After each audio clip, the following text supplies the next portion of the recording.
Israel और फिलिस्तीन के बीच 24 नवंबर को शुरू हुआ युद्ध विराम एक हफ्ते के बाद आज खत्म हो गया है और उसके बाद फिर से जंग जारी हो गई है। 7 दिन के युद्ध विराम के बाद समझौते में तीसरे विस्तार की भी उम्मीद की जा रही थी, लेकिन दोनों पक्षों में विराम बढ़ाने पर कोई सहमति नहीं बन सकी। क्या है पूरी खबर, देखते हैं ये रिपोर्ट। इजराइल और फिलिस्तीन जंग में एक बार फिर से बमबारी शुरू हो गई है। आज दोनों के बीच अस्थायी युद्ध विराम समाप्त हो गया, जिसकी मध्यस्थता कर रहे कतर का कोई बयान सामने नहीं आया है।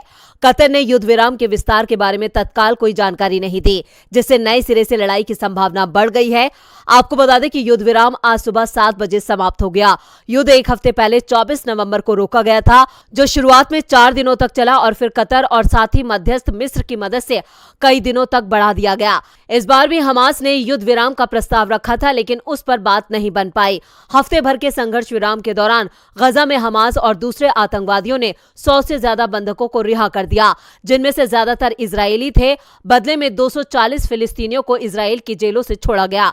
छोड़े गए लोगों में ज्यादातर सभी महिलाएं और बच्चे थे। द टाइम्स ऑफ इजराइल की रिपोर्ट के अनुसार आज युद्ध विराम के समाप्त होने के 1 घंटे बाद ही इजराइल ने गजा पर रॉकेट दाग दिए। एक हफ्ते में यह पहला हमला है जो दोनों ही सेनाओं के बीच सहमत युद्ध विराम की समाप्ति के बाद हुआ।